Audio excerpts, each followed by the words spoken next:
Two medicines today because they're short. They've been proven, but they're not large, whatever. Calcarea hypophosphorosa, which is phosphorus, basically.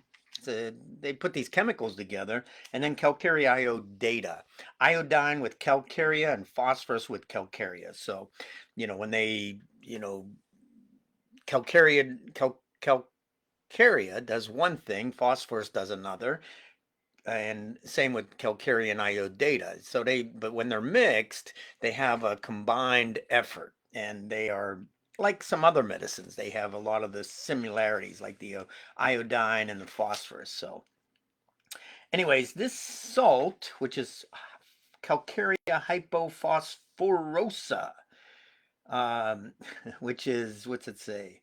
Trituration solution, hypophosphite of lime. And then lime is always Calcarea.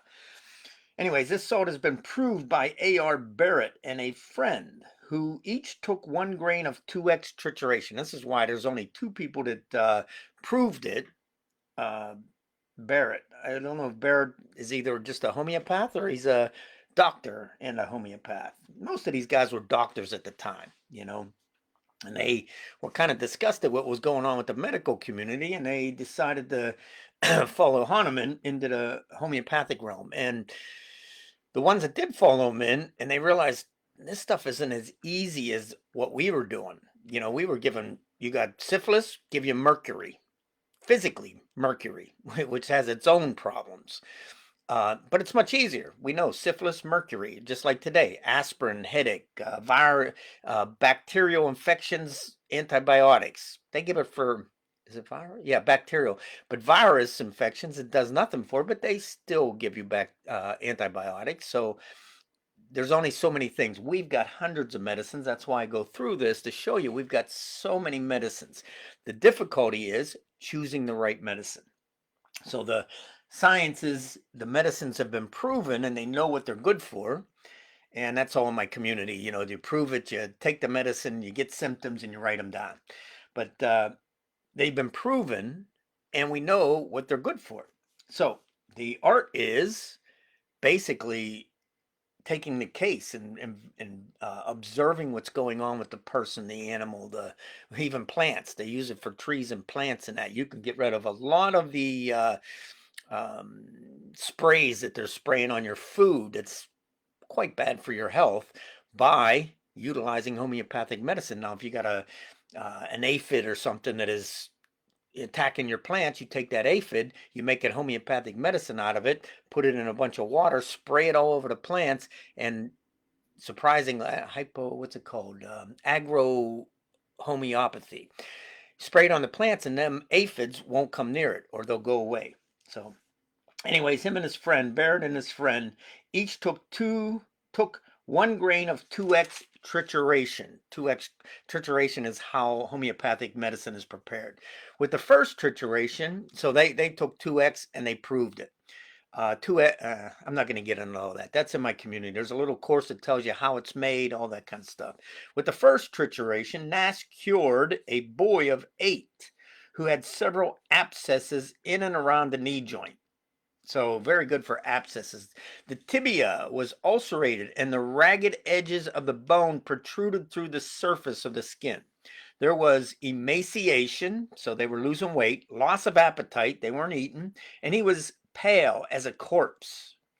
The appetite returned at once in great force. So that's what usually happens. You'll see, you give a medicine, it's not getting rid of the major um, illness right away. But what happens, they either start eating, their appetite comes back, or they fall asleep. And that's always a good sign to say, yes, that's the right medicine, it's working.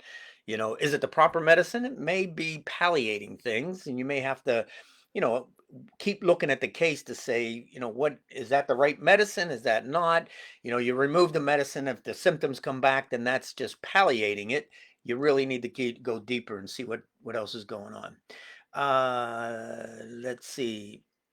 So, calc hypophosphorosa is to be preferred when it seems necessary to furnish the organism with liberal doses of phosphorus in consequence of continued abscesses having reduced the vitality.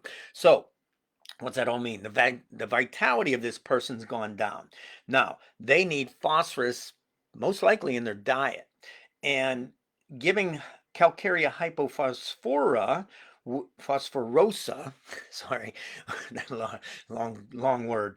They would give, they give that, and that would overcome that lack of phosphorus that they have. Now, the one lady was from Syria, and she left before the war. They got her out. She was a young child. And later on, she went back with the Marcus. I forget the lady's name, with Marcus, and they sent a kit, a homeopathic kit, just like I have. I'm not going to get one on. They sent it to Syria, and then it wasn't Zoom. They were using what was coming, Skype. They were using Skype because Zoom wasn't around then. And they were using Skype, and they would talk to the people, and they would prescribe, say, go get this medicine from the box. And they would take it, and the people were recovering from trauma, illness. The real interesting part was, and that's why when it's low, like I said yesterday with calc-fluor, that is a cell salt that is very good for nutrition, bone nutrition. And this one, phosphorus too. This one here, hypophosphorosa, is great for the lack of phosphorus in someone's diet, which gives them lowers the vitality and gives them abscesses on different things. So, but anyways, they were giving that to them, and these people that weren't getting nutrition, they were given these cell salts, and their vitality rose up. They seemed to their nutritive properties was helping these people. So it's very interesting how a substance that has no a homeopathic medicine that has no substance in it will react. The body will react to it and cause the person to become their vitality to come up and their nutrition to get better, even though they don't have the food. All right, so give first and second decimal triturations, a 2x, a 1x, a 2x, or a 1C and a 2C. So that's all in my community. Give first and second decimal trituration. It has cured attacks of pain occurring 2 hours after meals, relieved by a cup of milk or light food. So the 2 hours after meals, you give this medicine, and they won't have that pain in their stomach after 2 hours later, and need to have more food. And that was going on with I think calc-fluor had that same thing. So like I said, there's a lot of calcs I'm going through, so it's it can be tough to keep them all together as you go through them all. Which one does what? Calcarea hypophosphorosa. I got phosphora, but it's phosphorosa. Tuberculosis, it's good for. Angina pectoris, which is the heart not getting the nutrients, the blood, oxygen-rich blood. That's what I was looking for, into the heart. Emaciation, they're losing weight. Vital losses, their vitality, their energy, whatever you want to call it, their vitality. And the vitality is their immunity. The vital force is what keeps the body up, keeps it upright, keeps it healthy. When that goes down, now you start having problems. They're excitable and nervous, throbbing in the spleen. So this is great for the spleen stuff. Mesenteric tuberculosis. So the mesenteric glands in the abdomen. If they have mesenteric tuberculosis like that, you would think of Calcarea hypophosphorosa. Chest veins stand out. So this is good for what do you call that? Varicose veins. So the veins are standing out in the chest, not so much the legs, but the chest. I don't know if it's in the legs, limbs. Anyways, frying and sizzling sensation in the ears. So there's a lot of noise in the ears. And of course, angina pectoris, they're not getting the oxygen-rich blood to the heart. Habitually cold. So the limbs are just always cold. That's a 3. That's a big one there. That would lead you to consider this hypophosphorosa. Acute pain in the lungs, cough with tuberculosis. And of course, there'd probably be blood coming out. So any kind of tuberculosis, whether it's mesenteric or it's in the lungs and that. Diarrhea of tuberculosis. So great tuberculosis remedy is Calcarea hypophosphorosa. Exhausting night sweats. So a lot of sweating with this medicine. With this person that needs this medicine. Acne with pustules all over the body. So a lot of skin stuff. In their sleep, they wake, startled. Ravenous hunger, worse 2 hours after a meal. So they eat and they get hungry 2 hours after a meal. They got a ravenous hunger. Worse when stomach is full and they have a loss of appetite. So that's what the emaciations come from, loss of appetite. But they can have this uh, uh, ravenous hunger, and 2 hours later they got it again. But usually it's a loss of appetite when they're having the problems. Worse when the stomach is full. So that might be the loss of appetite comes from, because when it's full, they feel more sick. So that's pretty much that for the hypophosphorosa. And like I said, calcarb, a few of these major remedies are the ones you go for a lot of stuff, tuberculinum for, all these medicines. But these little medicines like this, these ones that haven't been proven real well, can become handy if the other ones aren't working. The major polycrest remedies that we would use, like calcarb or sulfur or lycopodium or one of these remedies, then you consider, okay, what's going on here? You might have missed something. You're not observing things. You judged. So we're unprejudiced observers is what we are. You judge something. You said, "Oh, this must be that," and I've done that before. My son getting scratched by a cat. I'm like, he said, "I got the flu, Dad." Oh, okay. So I prejudged that as a flu, and I didn't sit down and say, "What happened when this started?" Oh, you got scratched by a cat, so he had cat scratch fever. Now we went and got him an antibiotic because I wasn't figuring it out, and that was my fault. That wasn't none of the medicine's fault. But these smaller ones can come in handy when things aren't working. Even my mentor, Robin Murphy, he said in one of his courses that I took, he said he gave 30 remedies to this guy. Nothing was working. Now this guy was patient because he knew Robin was very good with this stuff. Finally, the one medicine, it was probably an obscure medicine, worked, because we're all individuals. So what one medicine will work for one person may not work for the other. Is there any reading for this? Not much.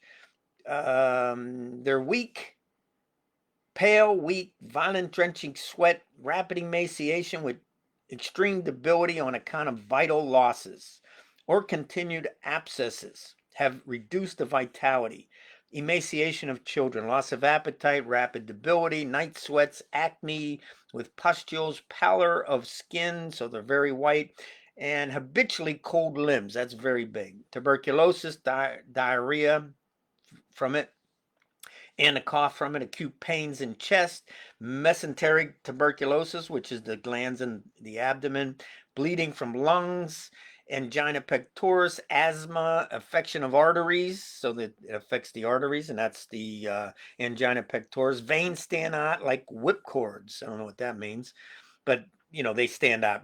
They're very prominent, the veins, varicose veins, basically. Let's see. Great fullness and oppression around the heart. Dyspnea, can't get their breath, have a hard time getting enough oxygen. Complete loss of muscular power with loss of desire to move. And of course, the pallor of skin. And it's always worse from vital losses. And you will lose your vitality from a lot of sweating, which is what they're doing. You'll lose your vitality from diarrhea. You'll lose your vitality from a lot of sinus stuff. So all these things can be restored with a homeopathic remedy. How does it work? That medicine goes in, body rises up to fight it, clears up the vitality, gets stronger, and clears up the symptoms. Okay, Calcarea iodata is the next one. We've got half time left. Calcarea iodata has had a short proving, so this one hasn't been proven enough either, but it has been used mostly on indications suggested by its two components in the diseases named. The two components being Calcarea and iodine, calc, calcium, sorry, and iodine. It is similar to barium iodatum, which I did recently. That's in my community and probably on my YouTube channel and my Facebook page. It should be still there. And X, I put it on X. In its action on enlarged glands. So this is one that's big for glands. And that's undoubtedly mostly the iodata part of it, the iodine part of it. C.L. Nichols has cured a number of cases of breast tumors, any kind of tumors or enlarged glands, all that stuff, with the 3X, 3X nodular tumors, movable, tender to touch. So these tumors are not as hard, but they're movable. Painful on moving arm. So this is in the breast tumors. Flabby children, subject to colds, all that stuff. Okay. Calcarea iodata is indicated for enlarged tonsils, honeycombed with little crypts. Crypts in the tonsils is little sacs or little openings where, pus or things like that can be, but great for enlarged tonsils. Also, thyroid tumors and cysts. All right, let's get into it. Croup cough. Let's see. Indifference, enlarged tonsils, that's a 3. Thyroid tumors, croup cough, and pneumonia. Very good for all these things. So a lot of lung stuff you can see and a lot of gland stuff. Tonsils, adenoids, thyroid, all these kind of things. So their mind, they're indifferent. They could care less. Indolence, they don't want to be around people. They don't want to interact. They have rumbling in the bowels with discharge of wind, large quantities, lots of rumbling, lots of gas, lots of farting. I don't know about burping. We'll get to the stomach in a minute. Numbness and ringing in the ears. So the ears, this one, the ears are ringing. The last one, they were frying, like a frying, sizzling sound. There's numbness in the ears with iodata and ringing in the ears. They have pain over the eyes. So over the top of the eyes and the forehead, they have this pain, which is undoubtedly some type of headache. What is the next one? Headache. Headache. There's that headache with that pain over the eyes. Headache while riding in cold wind. And it says against cold wind. So if they're riding in an open, like a motorcycle or something, and they're riding and the wind's hitting them, even if they have the window open in the car. So any cold wind hitting them, that headache is worse. They're lightheaded. Catarrhal stuff going on. So the nose, this headache's undoubtedly coming from catarrh or mucus in the nose, some kind of infection or whatever's going on there.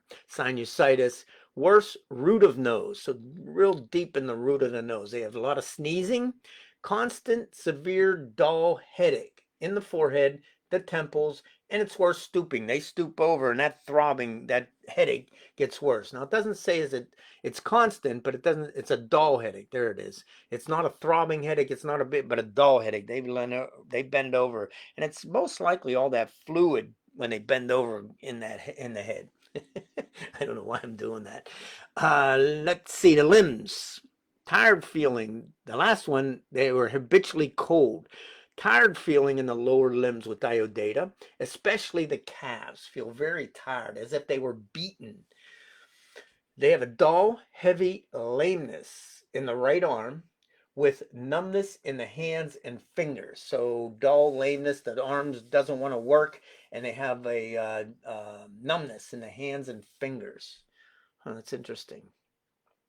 My mother can't grab and use a pencil anymore. Now they say it's what's that called? Carpal tunnel. Yeah, and I was giving her some Ruta for that. I can't dose her like I'd like to, but anyways, I dose her enough. I don't, it may be one of these smaller medicines, Calcarea iodata. It could be something else. I really can't take a case with her because she doesn't believe in it, and she's not gonna. I do take a case by observing, by saying, "Oh, does it hurt, Grandma?" Or I ask her different questions and get some answers, but I don't act like I'm trying to fix her, because otherwise she'd be like, "Oh yeah, you think you're a doctor, huh?" Yeah, right. Lungs. Pain in chest. And now this is with the tuberculosis, the pneumonia, the croup cough, all that kind of stuff. Whatever's going on, a flu, COVID, tuberculosis. We don't judge what the disease is. We go by what's going on. Pain in the chest, difficult breathing, which is what they call dyspnea, after syphilis and mercury. So why do they say syphilis and mercury? Okay, when people had syphilis back in, I guess, the 1900s, they were given mercury in doses, and that was causing more problems. The gums were bleeding, all kinds of stuff was going bad. That's why Hahnemann's like, that's it, I'm done with this. This stuff is doing more damage than it is helping. So they can't breathe after they've had syphilis and then took mercury to take it. Now, today, don't think they're giving mercury. I don't know what they're giving for syphilis. But, anyways, uh, whatever drug it is, it's probably got its own side effects. Unlike Calcarea iodata, there's no side effects, but if you have syphilis, this may be one of the considered remedies. But they're saying no breathing. The breathing is difficult whenever they have had syphilis and mercury. So this is in a different era. Hectic fever with green mucus. So I always look, what color is your mucus? Yellow, green, and that leads you to a batch of remedies like Calibic, Hepersulf, there's a lot of yellow. Green would be, I don't know, Gelsemium, a couple different ones. So anyways, when you get that green mucus with a fever, a hectic fever. Now, a hectic fever is, I think it's in, what is a hectic fever? Let's look it up, bro. Let's ask Google. Hectic fever. Let's see what they say. Hectic fever shows large daily temperature swings, often 1.4 degrees Celsius or more. It's marked by high fevers that drop, sometimes with chills and sweating. These fevers can be linked to infections, abscess. Okay, so the hectic fever is high fever, then low, it drops quickly and you get a low fever. And this can be infections and that, like I said, with the nose, the catarrh in the nose and stuff. So there's some kind of infection. And that green, I think, yeah, I think goes from clear white to, I want to say, yellow, then green. It might be green, then yellow, but it has a progression when you have a infection or this sinusitis or whatever you have. The worse it gets, I don't know which one it is, green or yellow. I'd have to look that up again. But the mouth is dry, furred feeling in the lips and tongue. So there's this like furred feeling, like there's something on the mouth. Now, it doesn't say that it has a white fur on it, which a lot of times they will. Mouth of gums burn like fire. So all these symptoms you put together to choose this medicine, if they got pneumonia and you're getting this furred feeling, you're getting this green mucus, hectic fevers, things like that, you would consider calc iodata. So you want at least 3 major symptoms. Taste bitter and astringent. So the taste has changed. There's a lot of different things with taste in there. They said taste like alum. Alum, if you put it in your mouth would close up. You wouldn't be able to talk. What was the other one? But anyways, bitter taste, and it's astringent kind of tasting. The skin is cracked, falling out of hair, indolent ulcers. That's hardened ulcers accompanying varicose veins. So that's a 3. So these ulcers accompanying the varicose veins in the legs, arms, wherever it is, the chest, these ulcers would be there with the varicose veins. There's a lot more to that, but I'm not going to get into that right now. Easy perspiration. So there's that sweating again. Anyways, that could be that most likely can be the calcarea side of it, being these both have the sweating. Copper colored eruptions. So, any kind of pustules or anything, they're copper colored. Yesterday's was hard around the edges. I forget. But anyways, these ones are copper colored eruptions. Swelling of glands, any of the glands, thyroid, tonsils, adenoids, all these glands, what are the other ones?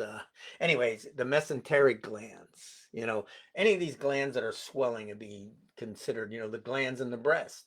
Indurated growths are movable in the breast. So they've got these lumps that are hard in the breast, which is most likely, anyways, they're movable though.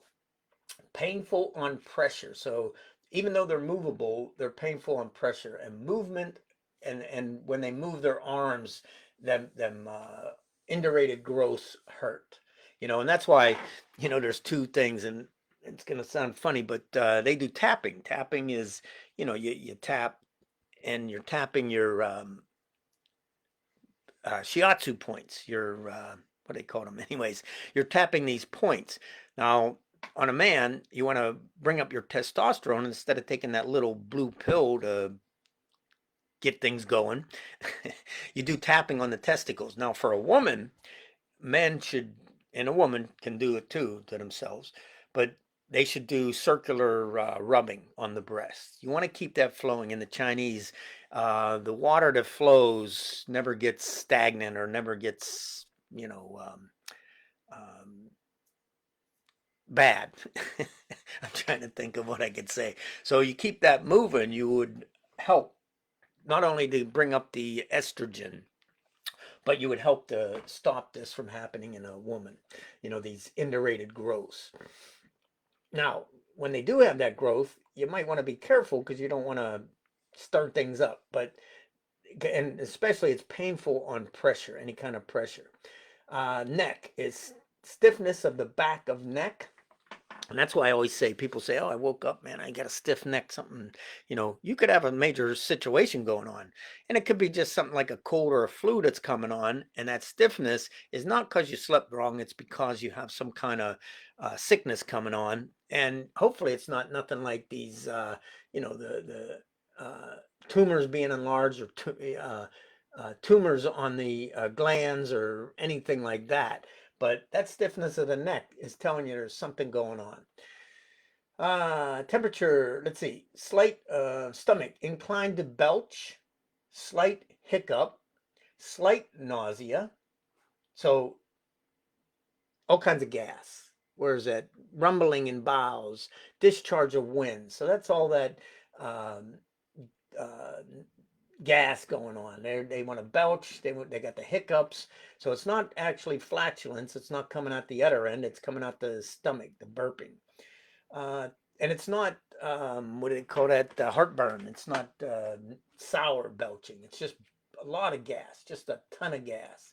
And the throat, enlarged tonsils filled with crypts. These crypts, like I said, are um, play hollow spots in the tonsils where things can embed themselves, like an infection or something. Thyroid is enlarged during puberty. So when the person's going through puberty, if their thyroid is enlarged, you would consider Calcarea iodata. And the adenoids are affected. Okay, light-headed. They're giddy. They have a headache. Sensation. Now this is a weird sensation. Sensation, and that's why I say these sensations can come in handy at times. Sensation is the head basically wasn't there, yet it was. So like the head wasn't there, but they feel like it isn't there, but it is. Which, yeah, of course it is. But that sensation, like, man, like my head just isn't there. Even though they got a headache and that, this sensation is very odd to Calcarea iodata. Let's see, 28. Okay, let's see if there's any reading for that.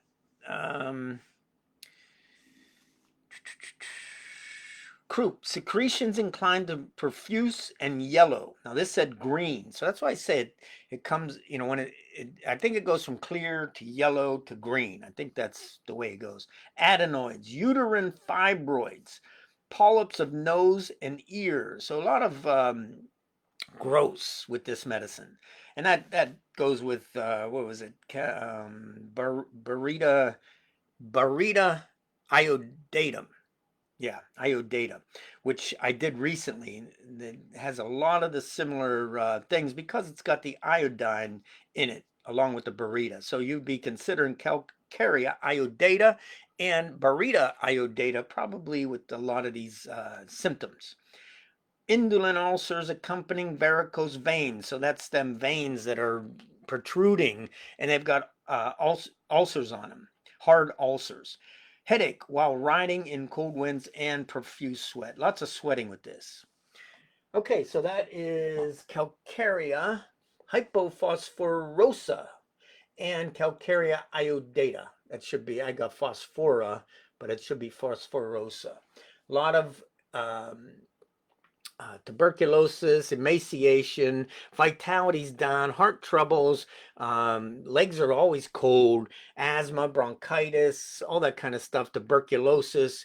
And with iodata, it's got a lot of gas, headaches from probably from an infection in the nose, some kind of infection that gives you that green mucus, yellow green mucus.